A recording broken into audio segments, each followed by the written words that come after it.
Year. First, I'd like to thank you for picking our workshop and coming along to find out about Get Ready for Work and the work that we are doing in Dundee at the moment to support refugees. I would just like to go on to the session, the outline, and give you an insight into what we'll be doing today, this morning. So the aims of the session are looking at sharing practice about working with our client group, what we are doing currently in Dundee, and how we are working with the refugees. Showcase the inclusive nature of our work, highlight the integration journey. Although this is about employability and ESOL and our partnership, we are part of a wider partnership, which is the integration of refugees through the Vulnerable Persons Scheme. And we want to raise awareness of the challenges and barriers that we've faced as well, and what we are doing at the moment to try and address these issues within Dundee as well. So, like any good workshop, we start with an icebreaker. We hope you will really enjoy this one. And then we'll move on to kind of look at the actual Get Ready for Work programme. And then we also have some little testimonies and some sound bites as well from refugees. And we have a video showing the refugees that we are working with and the partnership in Dundee. So you'll be able to see a kind of snapshot of the Get Ready for Work programme in real life. And then at the end there will be a little surprise practical exercise as well, but we won't tell you what you're doing until we get there. Okay? So, icebreakers. Right. Any Dundonians in the room? Anybody from Dundee? So you'll know the phrase an onion in an ah? No, you do, right. Well-known Dundee phrase, an onion in an ah, which is, I'll have an onion one please as well. Okay, so what we want you to do is introduce yourself round the tables, if you don't know each other, what area, what local authority area you're from, your name, introduce yourself. And then I want you to write down 3 phrases in your local dialect. So, Dundonians, you should have some cracking phrases for me. Anybody from Aberdeen? Brilliant, love it. So we'll have some good Aberdonian phrases, some Glasgow ones. And yeah, so what we want you to do is write the 3 phrases down that you think would be quite hard to understand for possibly somebody from Dundee trying to understand somebody from Aberdeen. And then what we want to do is nominate a member of the group to feedback, and we'll try and understand what you're trying to tell us. Okay, so if you take a couple of minutes just to get a few phrases and introduce yourself and what area you're from. We'll give you 3 minutes.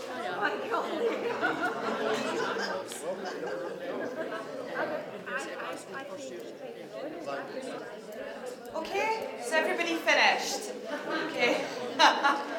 There's a lot of laughter going on in the room. I'm hoping to hear some really good phrases.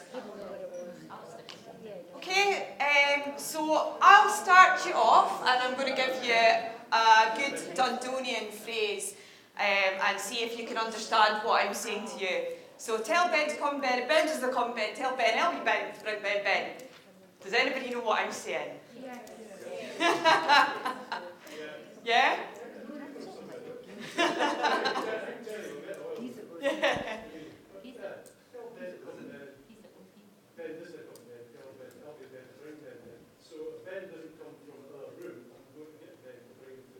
Yes, so tell Ben to come through to the room. If Ben does not come, tell Ben I will come through to the room and bring Ben through. Okay? So that's a real good Dundonian sentence there, you know, that would just get rattled out within a second. It's quite hard to understand. Can we start off with this group here then for your phrase? Well, I don't know. Sorry, I was going to say, I come from Perth and I'm not aware of any Perth dialect, but I work in Scots. Well, apart from here perhaps, but I've worked in the past in Nergowdy, and they use cant words, you know, like from the travelling. Oh, right. And they talk about, I don't know about a phrase, I'm sorry, I'm Googling all this because I don't really know, but they talk about things being moist. All right. Which I have never heard. What does that mean? Well, according to this, it means crazy, mental, hardcore, or outrageous. Seems like Saturday night. The quote is, "Did you see the Twin Towers falling down, and then the answer is that was effing Moy. Well, that's good. I've never heard of that. I never heard that. It's not That's- working. It's used in Yeah. 16 miles down the road, but they use it up there. So. Okay, this group. Go to this group here. Because this is the name. Yeah. Well, I'm from Greenock, and it's actually we were discussing this morning because when I was up at the canteen this morning, up at the kind of bowl, and I asked for a roll and sausage, and I actually got what we call slice. So the kind of phrase I was thinking of, kind of a roll and slice, which we call square. So in Greenock, if you ask for a roll and sausage, you get white sausage. So I asked for a roll and sausage, and I got what I call a roll and slice. So I was kind of being used this morning. Long sausage for Long us, sausage or square sausage, but we call it slice, so we completely. That went through me. Okay, this table here. Oh, brilliant. We'll date in the forenoon, came at me. Anyone got that one? Anybody understand that? We'll date in the forenoon, came at me. Date in the morning. We'll do it in the morning if you know I get ready. Okay, brilliant, thank you. That's great, thank you. Okay. This group here, anyone want to venture a phrase? I thought you tried it to You had good neighbours, doing neighbours. the do neighbours. But there's not a phrase. There's not a particular phrase associated to Dumfries. Dumfries, what were the words that you were using? Well, for Dumfries, and you'll have to forgive my language, 40 odd years in Dumfries and Galway, and I still speak like an Englishman. Dunhema, which is the colloquial term for somebody from Dumfries, down home, and the good neighbours. It's an annual celebration to recognise your neighbour as being a good person. Never heard of that Thank you, before, it's thank you. great, thank you. From Dumfries. We have some Derek over here, possibly? We've actually got a combination of Doric and Ayrshire. Fantastic. So this should Open the be beast of Doric. interesting. So, wifey's shields, loons and quines. Get your bum in here or you're out the windy and your pieces are out. Okay, can you translate that for us, please? Ladies, gentlemen, boys and girls, please come into the house or you'll be in trouble and your dinner is on the table. Okay, thank you. That's great. That's great. Thank you. Okay, do you have any? I'm from Fife, so here's one for you. You hear, sir, you're looking glaikit. You sound like Wendy Wilson. Which means, oh my goodness, you're looking quite dumb. Brilliant, brilliant, brilliant. Well, hopefully we don't get called that. Over here, anyone got any phrases this thing? I'm not from Scotland. Well, I am. I was born in Dundee, but I don't understand Dundonian because I left quite early, you might know this, before I could speak. So I've got a Bristolian accent, and so I've got a Bristol one, so it might be very difficult for people. You dogging I up. Right, okay. And that just means if it is quite rude. Well, it isn't rude, but it's you'd say it if someone was looking at you like they wanted to hit you. So like you dogging I up. Right, okay, so kind of like you're eyeing me up. Kind Yeah. of. Yeah, got you.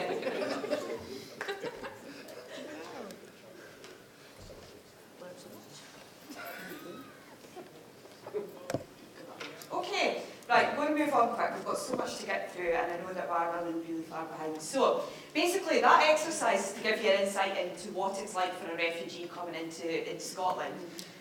So when they are, finding out that they're coming into a country that speaks English, they believe that it is English they're coming into. So if you can think that how hard it must be for somebody that is English speaking of another language coming into a town like Dundee with such strong accents, a really, really strong accent, how hard it can be. So it's just to kind of give you a little insight into that. And it wasn't until the first course that we delivered I actually realised that, and one of the learners stopped me and went, "No, you have to stop, you have to slow down. I am a notorious fast speaker," and we had to slow down. And then what we did was we started introducing Dundee words and dialect to the refugees as well, to try and make it more inclusive for them as well. And we have a lot of fun with that too. we want you to think about, do you always speak in plain English? We don't in our areas, in our local areas, but also in our work areas as well. We use so much jargon. When we're talking about employability, we're talking about GSA, universal credit, so many different ESA, all these different jargon words that are out there. And you know, even to an English speaker that is not understanding of the jargon, it's so hard to kind of understand the jargon that we use. Is it inclusive? Is it inclusive if we are talking in our local dialect really strongly, using lots of jargon? Are we being inclusive to the groups of people that we are working with? So it's just to put that thought out there and let you think about it. Okay? Okay, so I'm just going to give you just an overview of the situation that our clients are coming from. Now, apologies if you know all this already. I know it's widely publicised, but it's worth looking at these figures for a moment. So it was actually back in 2011 now that the conflict in Syria started. And since then, we've had over 500,000 people killed in the conflict. Now, if you think of that in relation to Scotland, that's about 10% of our population. 10.9 million people displaced by the conflict. And, you know, that's almost double our population having to leave their homes and seek refuge somewhere else. And also the most glaring one that's affecting us is 5.6 million people are refugees outside of Syria. So that's our population leaving our country. So it's just worth thinking about. Now, you know, some of you might be familiar with the region, but this is kind of roughly the movement of people. And we're talking about masses of people within the region. Now, you'll see, you know, a lot of people have gone to Lebanon and Jordan. It's very famous, these refugee camps there. But what's not really known is how many people have gone into Turkey and on to Egypt after that as well. Now, you might remember from 2015 that this was the image that we were presented with in relation to the migration crisis, as it was called at the time. For many reasons, this became very divisive, and you probably agree with me. But the reality is that this was a very small part of the story. People walking overland from the Middle East to Europe was actually quite a small number of people. Actually, this is the reality of the refugee crisis, and it's within the region. As you'll see here, this refugee camp in Jordan is now the 4th biggest city in the country. So you're talking about masses of movement that change the demographic of an entire region. So it's just quite an illustrative point. You know, these look like houses, but they're not. They're makeshift shelters made of whatever materials are available.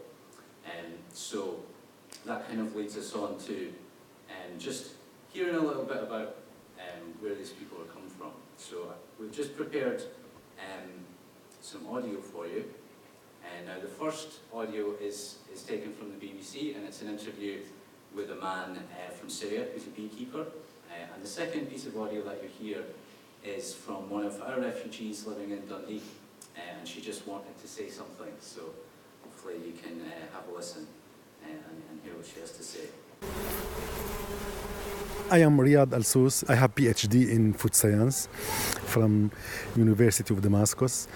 When I was a student at university, a lot of research I did it with bees and bee products. I started as beekeeper since 1974. I have that time to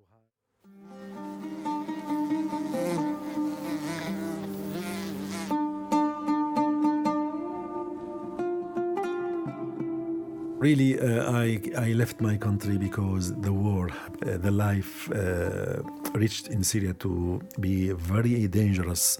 And when we decide to come to this country, it was very right decision, because if didn't, maybe we should kill. I left everything. I left my bees. I left my position in university, my home, my factory, my trade, everything.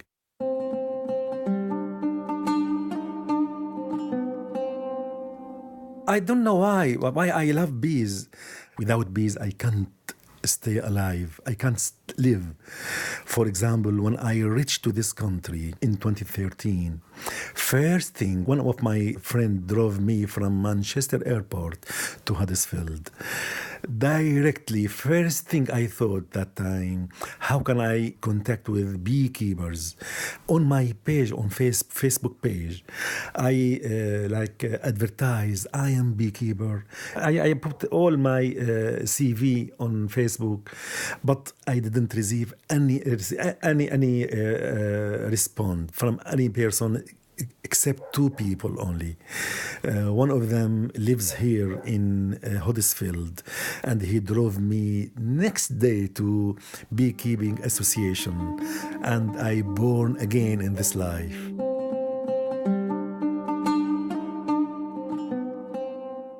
بسم الله الرحمن الرحيم. في بداية كلامي هذا أحب أن ألقي تحية إلى جميع الناس في كل مكان وإلى الحاضرين وتحيتي هي تحية الإسلام. I would like to say hi to everyone everywhere, especially the people present here today. Our greeting in my language is Salam Alaikum. I am a refugee from Iraq. I fled Iraq due to fear. My family experienced fear of kidnapping, killing, setting houses on fire, physical and mental torture. Added to all this, my daughter had kidney failure and required daily kidney dialysis. As a result of this, I felt myself emotionally unwell due to the stress this placed upon me. As a last resort, to try to save my children, I decided my only option was to flee my country. My reasons for this decision was to enable me to save my family and gain dignity. Therefore, I fled to Jordan. Once in Jordan, I applied through the UN for a refugee application. I was very happy when I learned that our application was successful and we would be leaving to travel to Scotland. From that day, our lives have changed for the better. However, I knew that a new life in a different country would not be easy. The main difficulty is the language. In fact, it was very difficult for my children and I when visiting the GP or the hospital, as my daughter required medical input on a daily basis due to requiring dialysis. Even throughout all difficulties we faced, there were always helping hands and a smiling face. I was allocated an interpreter every time I needed one. Despite all the help we have received in Dundee, the language is still a barrier for us. I hope with time my language will improve, enabling me to communicate. Finally, I would like to thank the Scottish people for providing me with all the help and support, making us feel welcome and safe, something that we did not have in our own country. The Scottish people also showed love, compassion, respect, humanity, and gave us dignity.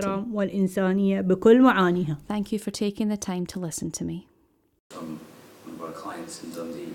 So thank you for listening, she will appreciate that a lot. So I just took a photo there, so she wanted to see how many people would be watching, so we'll show her when we get back. So just give me one sec while we get the next part up. So, as I say, a lot of people imagined that the refugee situation was all about people walking across land through Hungary and onto Germany. But the reality in the UK is that we had our own scheme, and the VPRS, as we call it in jargon and confuse everyone, is actually about taking people from camps that are in Jordan, Lebanon, Turkey, Iraq and Egypt and bringing them here. So they go through the UN, and as our testimony said, she applied through the UN in one of these camps, and she was granted refugee status here. And so we have committed in the UK to taking 20,000 people up until March next year. So I think we've got quite a bit to go. We're on about 13,000 now, and so we will be receiving more people. A lot of those have settled in Scotland as well. I know that Glasgow is the big centre, but all the regions have been taking people. So we get back to why we're here. So the Get Ready for Work programme is our employability programme. It's an 8-week programme, and we are involved with the integration team from before the families come into the country. So we get a bit of insight before we even meet people as to what they might like to do. But of course, we hear from them when they actually get here. We do have a video but I don't know if we've got time for it. Yeah.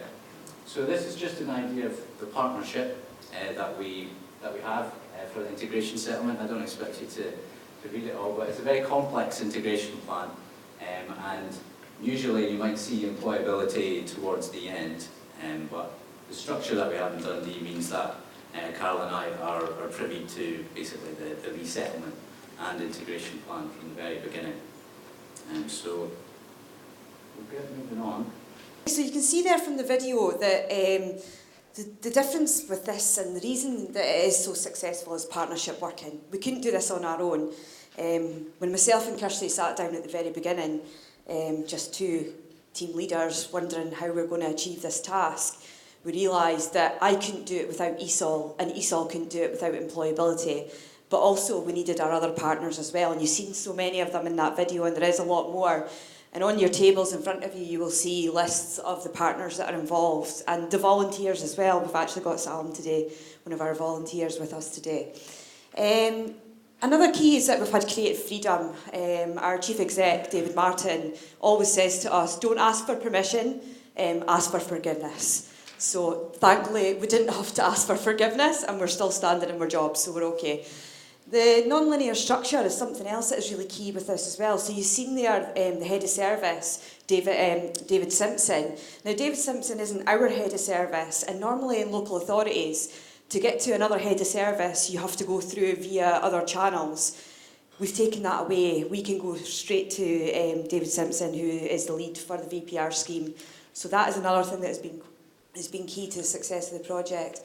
And every partner has their own speciality. We don't do each other's jobs, we do our specialities. We don't deliver ESOL, we deliver employability. ESOL deliver ESOL, financial teams deliver financial capability, inclusion, etc, etc. We also know that employability isn't one size fits all, and this model is actually being rolled out within Dundee to fit other client groups as well. So the success of the model for refugees is now getting looked at the long-term unemployed and social and healthcare as well. The adult learning team's knowledge also informs practice, and we share training. So across the board, you know, if there's training available via the adult learning team, we can access that, and the same for them with city development. They can come in, they can access our training as well. So there's a lot of cross-boundary working within the departments within this partnership as well.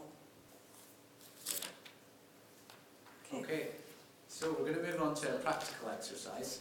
Now you might know what ESOL stands for, but we've designed a slightly different model. This is Arabic for speakers of other languages, and we have a guest tutor with us today. This is Dr. Salam Suleiman, who's our volunteer tutor for the Get Ready for Work programme. So if you'd like to follow his directions, that would be great. Thank you. مرحبا والسلام عليكم. أنا اسمي سلام سليمان. أنا متطوع في دندي سيتي كونسل. أساعد اللاجئين بمجال العمل واللغة لغرض اللاجئ الحصل على العمل وتقديم على العمل. أعيدها. أنا سلام سليمان. أنا متطوع في دندي سيتي كونسل. أساعد في مجال اللغة والعمل لغرض مساعدة اللاجئين. وشكرا. What's he saying? Shall I give you a little hint? So you can see some paper on your desks with some Arabic characters. We would like you to try and write your name and your job title. You've got only 5 minutes, by the way. You've got 2 minutes to do that. I'm sure you'll be fine. See a lot of very puzzled faces, and that is exactly the point. So we often put forms in front of our clients who speak English as a second language, and we are very expectant of them to be able to fill them out. Now this is our paperwork. It's about 14 pages long. Yeah, so that's our initial needs assessment. So it's kind of to illustrate the point that many people they don't have a lot of preparation time to come here, so they don't particularly have time to learn English before they come in. So I'm going to hand you back over. Okay, I know I'm getting shouted at from the back of the room for time, so I'm going to try and round this up very, very quickly and give you some more of the key points about Get Ready for Work. We are working on a tailored employability programme. It is not one size fits all. It's a specialised service. Each worker works on their own area, as what we said with ESOL and employability. We actually have 2 dedicated workers on Get Ready for Work. So Andy is our dedicated employability officer and actually leads up the programme. But we also have a specialised job broker who is working on work placements within the third sector and working to find jobs for our clients as well that come on the course. The job matching is set to the skill set, and as we explained before the families even come into Dundee, we're involved in the case conferencing, so we know straight away what are the skills that are coming into Dundee, so we can start upskilling and looking at training that will fit this person. The massive form that we actually use is a really good form, although it is massive, and within this it contains an initial needs form, and it gives us all the information, and it's quite clear we use translators for this as well. Although we ESOL and employability is all delivered in English, for this part to get as much information we do have to use translators to get the really key information that we can use to match to the skill sets of the individuals. One of the really important things as well is the work placements, the work experience, and that enables the learners to get Scottish references and to have somebody to vouch for them from this country to say, yes, they work hard, you know, just to gives them a little step up as well on their journey to employability. Client feedback. The course has evolved and evolved and evolved, and it's still evolving now. And that's all done via feedback from the learners when they're coming on. So the people that were on the last course will inform us if we want to do something differently, and that enables us to look at different training as well.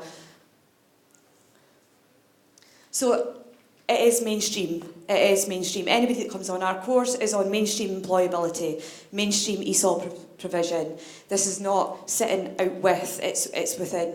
They have access to client funds that they can help them into work as well. For example, our barber got a £400 kit to start him in his job and give him a leg up.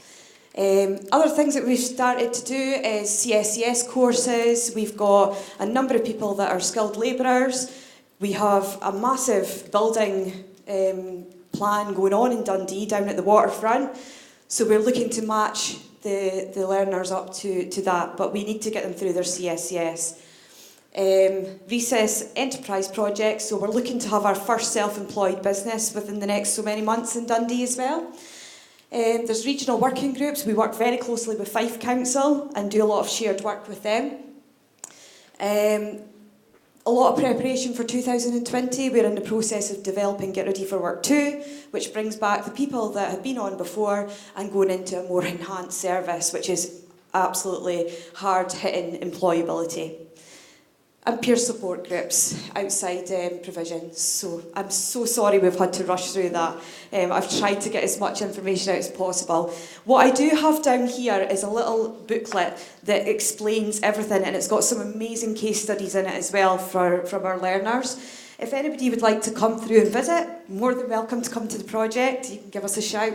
My name's Carol McKelvey. I'm the Senior Officer in Employability in Dundee City Council, and Andy will be more than happy to take you around, Get Ready for Work and meet some of the learners as well.